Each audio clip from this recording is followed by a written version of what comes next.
Welcome to our explainer. Today, we're diving into one of the most powerful scenes in the entire Old Testament, the ordination of Israel's very first priests in Leviticus Chapter 8.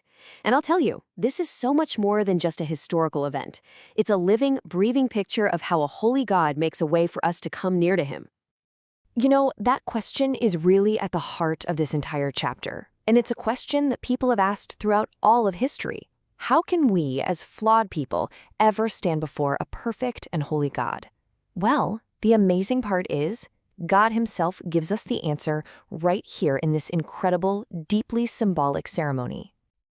Okay, so the first thing we have to get is where this whole thing starts. This sacred ceremony, it wasn't a human idea. It wasn't dreamed up by a committee. It starts with a direct command from God, straight to Moses. Right from the very first verse, God is the one kicking this whole process off. He's the one who chooses the priests. He provides the instructions. He sets all the terms. It's just this powerful reminder that the only way to him is the way he makes for us, established entirely by his grace, not by anything we could ever do on our own. And get this wasn't some secret ritual happening behind closed doors. God specifically commanded that the entire community of Israel be there to witness it.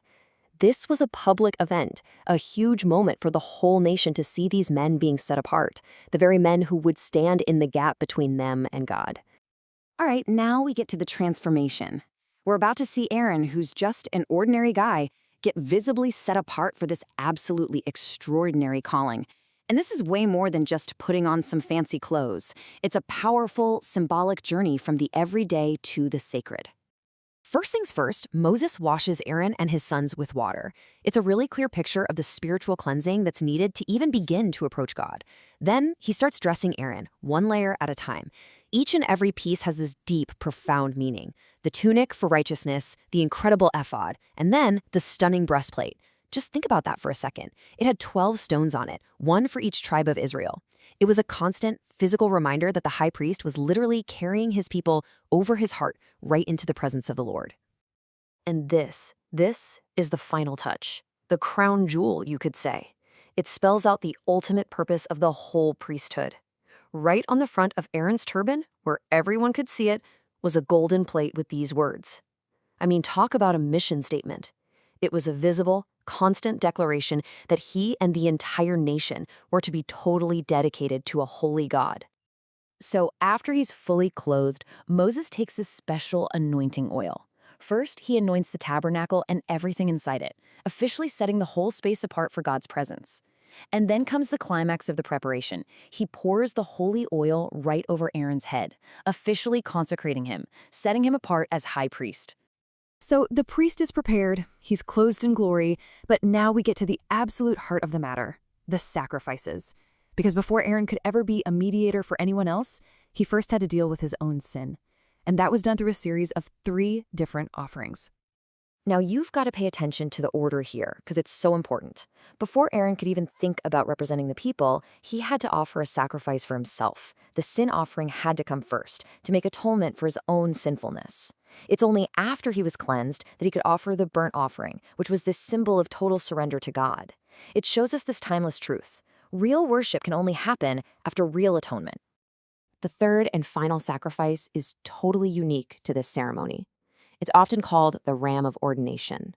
Its purpose was basically to seal the deal, to consecrate Aaron and his sons in their new priestly role. It was to, so to speak, fill their hands with the sacred work they were now called to do. Okay, and then comes one of the most vivid, unforgettable moments in the whole Bible. Moses takes some of the blood from this special ram and puts it on Aaron and his sons in 3 places: the tip of their right ear, the thumb of their right hand, and the big toe of their right foot. The symbolism is just so powerful you can't miss it. What they listen to, the work they do, and the very path they walk, every single part of them was now covered by the blood and completely dedicated to serving God. So, the ceremony is done. It was dramatic, it was powerful. Aaron and his sons are now officially priests. You'd think maybe it's time for a big celebration, right? Well, not so fast. Their work is really just beginning, and it starts not with a party, but with a very serious command.